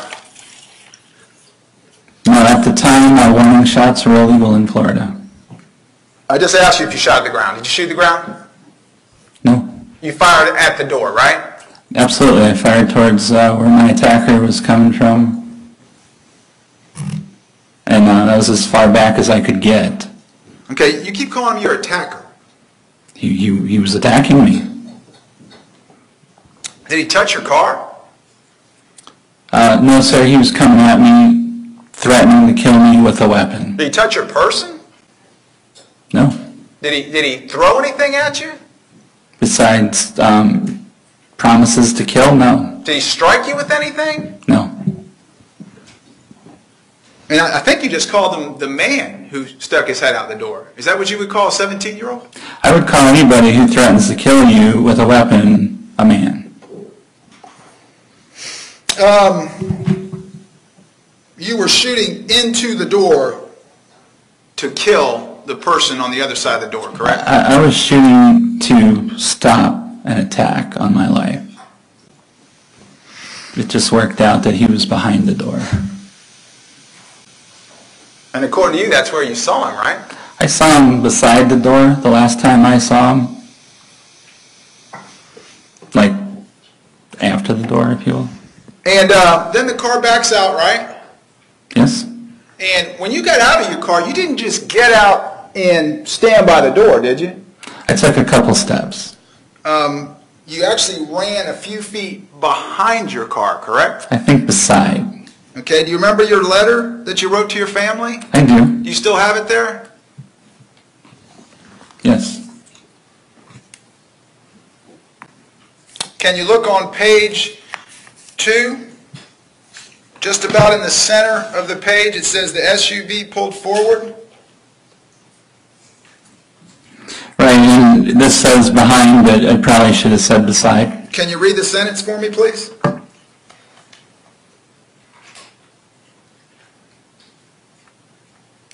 The SUV pulled forward? The SUV pulled forward and I got out of my car and ran a few feet behind my car. And that was the letter that was as accurate as it could be. Right, and I probably should have written beside. And you wrote that in June of 2013. Yes, some 7 months after the fact.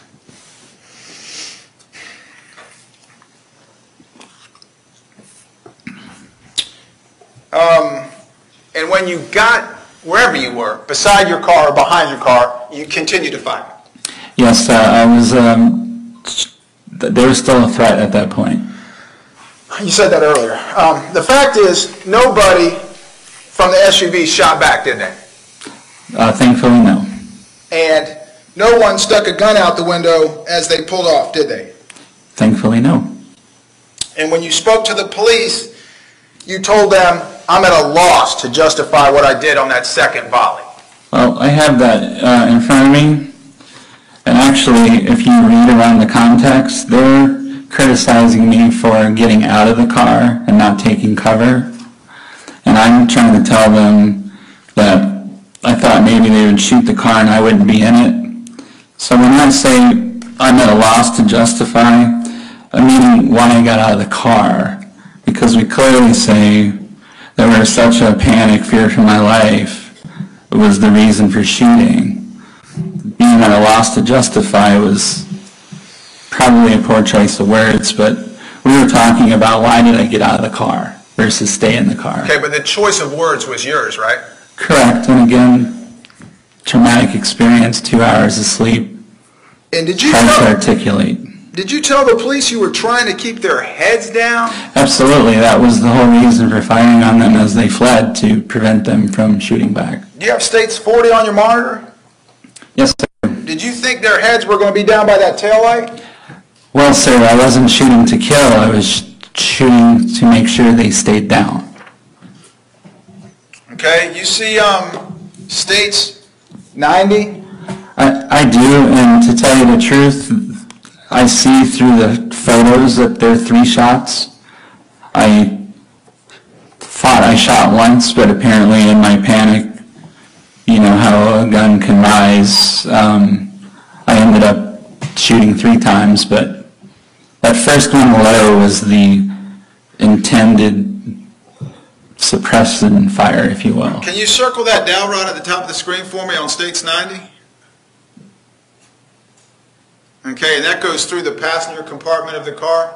Yes, I believe I just explained the rise of the weapon was the reason for that, but the initial round low was where I was firing. So you weren't trying to kill anybody when you fired that shot? Absolutely not. I didn't even realize that shot had been fired.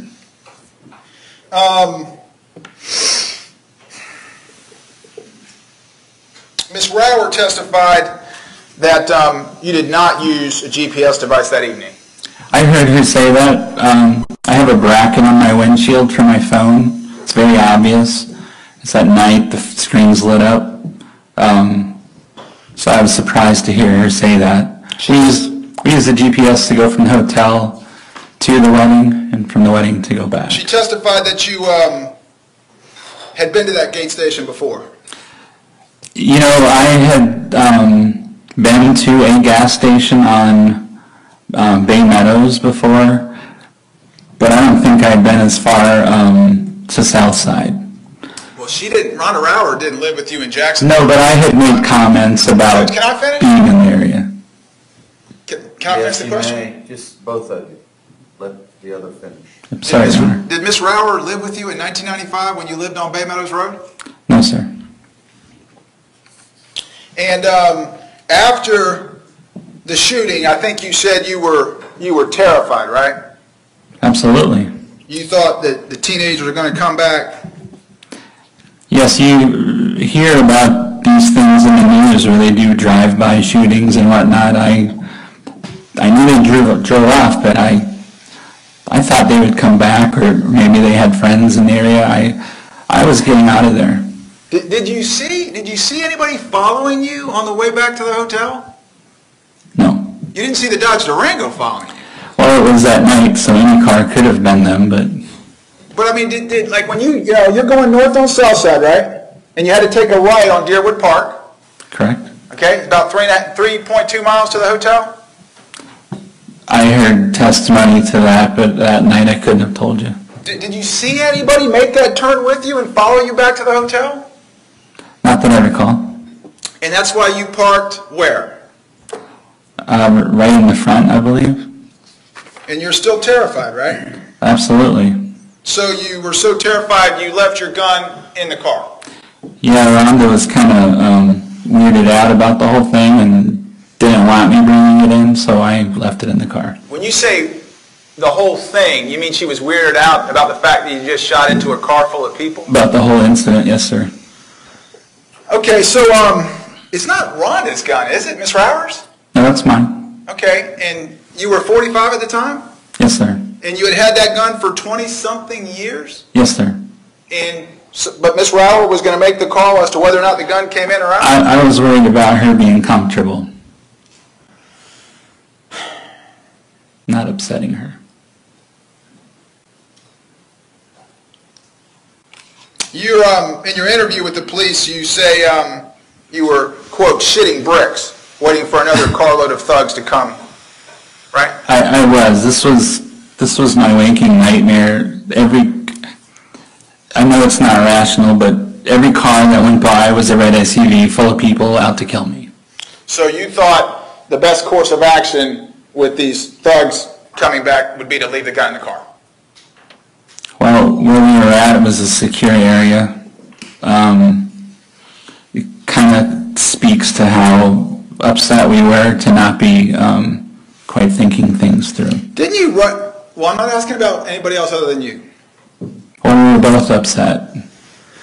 And didn't you write to your family that you actually, from the hotel room, watched the street below from the club room for hours, and with fear of reprisals from these thugs? Yes, I believe that's similar to what I just described. And you're concerned that somebody's going to come back to the hotel, right? Yeah, yes. Okay. So you decide that Charlie should go outside. Well, actually, when we first got there is when I took Charlie for his potty walk. Right. And that wasn't in the back of the hotel. You said it was on the side of the hotel. Right. Right? And the Sheridan runs lengthwise down Deerwood Park, and so the sides are exposed to Deerwood Park Road, right? I think there are trees and stuff in the way, but it's not right on the road. So you walked, well, how far is it from the road? Just the parking lot of the hotel, right? Yeah, I guess. There's no access road. I don't believe so. And so, with the threat of the reprisals from the thugs and no firearm, you thought it was okay to walk outside with Charlie? We did it very quickly. Okay, tell the jury a little bit about Charlie. I mean, he's not a big dog, right? Objection, relevance, and outside. I'll ask if it's big or small dog, I'll let you ask that, and that's it. Tell the jury Charlie's size. He was about 15 pounds then. Puppy? Yeah, 7 months old. Did you think if somebody came up that Charlie would defend you? No. Objection, Your Honor. Sustained. And then you go back upstairs, right? Yes. And you ordered a pizza? I did for Rhonda. But you're the one who actually called, right? I did. And the pizza didn't come up to your room, and it wasn't like a hotel pizza. This is like a delivery service, right? Right. The elevator service required a room key, so he couldn't have come up to our room. It's secure, if you will. So when he got to the lobby, I went down to grab it. You went down to the lobby, Yes, sir. and you didn't have your gun, right? No, the gun's in the car. All right, and then I believe you said that when y'all came to Jacksonville, you brought some fixings with you. What did you mean by that? We brought a bottle of wine and a bottle of rum. And you made what you referred to as a stiff rum and coke for yourself. For myself and for Rhonda to help calm ourselves. And to be clear, when we say stiff rum and coke, you're not talking about this size anymore. No. You're talking about a big one. Yeah, I don't recall how big the glasses were, but it was a little stronger than a normal drink. And you went to a common area, didn't you? A common room? Yes, right outside the elevator. There was like sofa and a seating area. And there was y'all went in there, Yes. and the TV was on in there. Yes. And I believe you said the TV was on in your room when you went back to your room. Yeah, I guess somebody had turned it on. And then you wanted to see what was happening with the news, right? I did. Okay, you wanted to see whether or not there was a suspect, didn't you? No, I wanted to see, I really didn't know what I was looking for other than, I don't know. You wanted to know if somebody saw a black Jetta leaving the scene. No, that's incorrect. But you did see that there was a death. At 1 a.m., yes. And that didn't prompt a call to the police? No, that prompted a trip to the bathroom. And then you went to sleep? About 5 a.m. You took a shower? At 7 a.m. Checked out of your hotel? Yes, sir. Packed your bags? Yes, sir. 2.5 hour ride home, does that sound about right? Yes. And after you got home is the first contact you had with the police, and it was the police calling you. That's correct. As I mentioned earlier, I was on my way to my neighbor who was in law enforcement.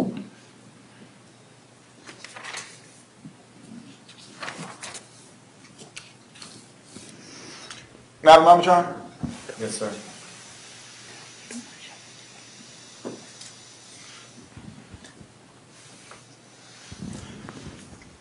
You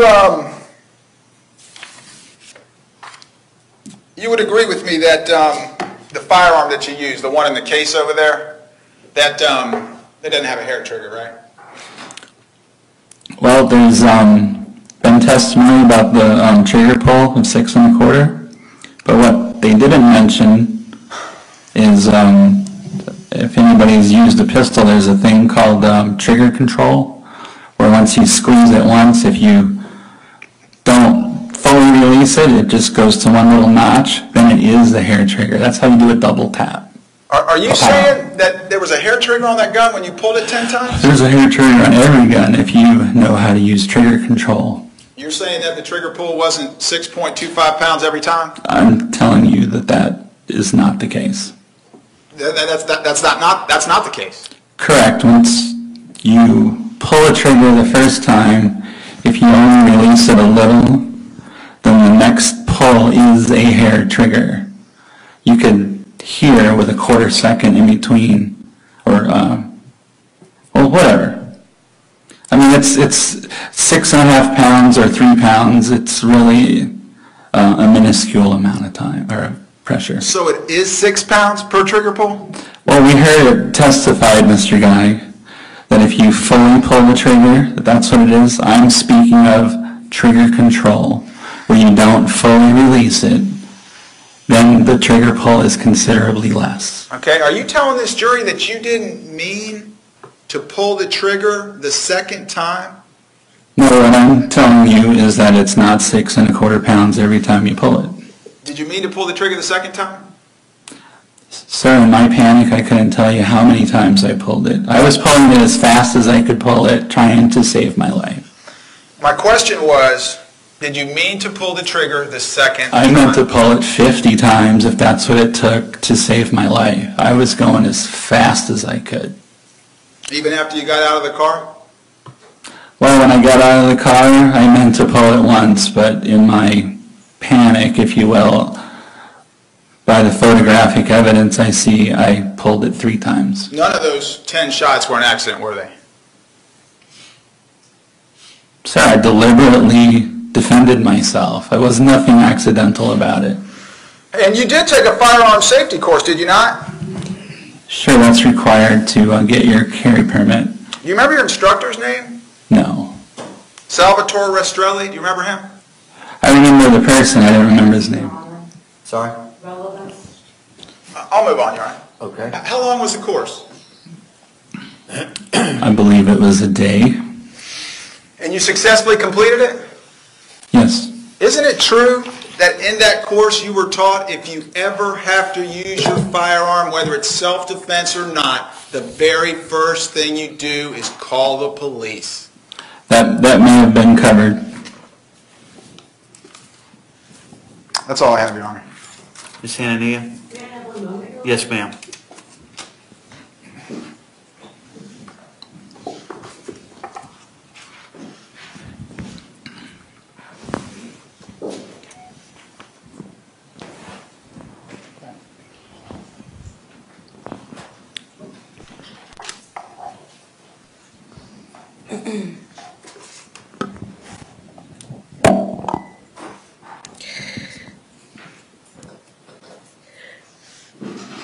Mr. Dunn, you were asked about Mr. Davis's position at the moment that you began firing. Can you say with any certainty exactly where he was? No. Okay. After you saw him open the door, do you know whether he dove back in or you just didn't see him anymore? I never saw him again. And was that because of the time, how quickly it was? Sustained. Why was that you didn't know that? I turned my head away 2 seconds, if you will. So I lost sight of him. Okay. Mr. Dunn, you were asked about reaching for the gun and getting it ready. Is that a gun that you're familiar with? Yes. Okay. Is that a gun that you fired any number of times? Routinely. Okay. how quickly can you make that gun ready when you need it to defend yourself? 2 seconds. Okay.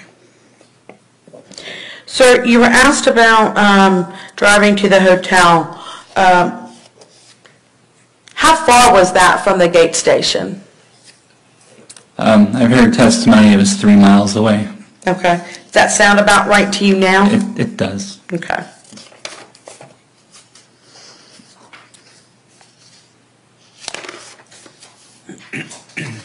Now, sir, how tall are you? 6'4". Okay. And at that time, what did you weigh? Oh, probably 270. Okay. Would that have had an impact on your ability to easily get out of the car? Yes.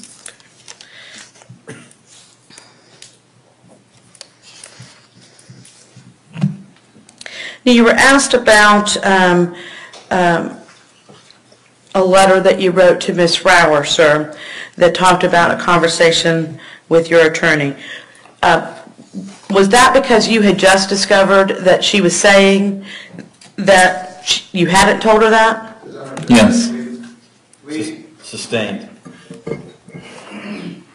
Mr. Dunn, when you wrote in that letter, based on conversations with my attorney, what had you learned from your attorney that caused you to say that? Sustained. Your Honor, he's already brought that out, the statement. This goes to his motivation to write what Mr. Guy's already put into evidence. I don't believe he brought out the statement.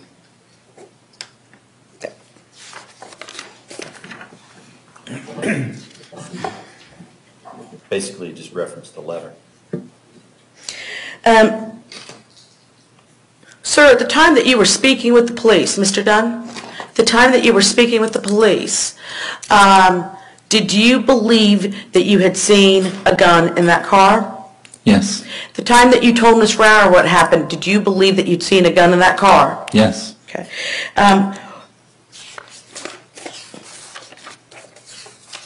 At this time, do you still believe that you saw a gun in that car? Yes, absolutely.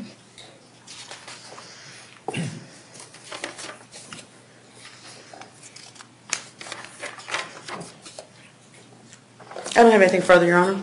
All right, ladies and gentlemen, we'll take our morning break. Please do not discuss the case among yourselves. We'll watch over your notes. We'll break until 11:20.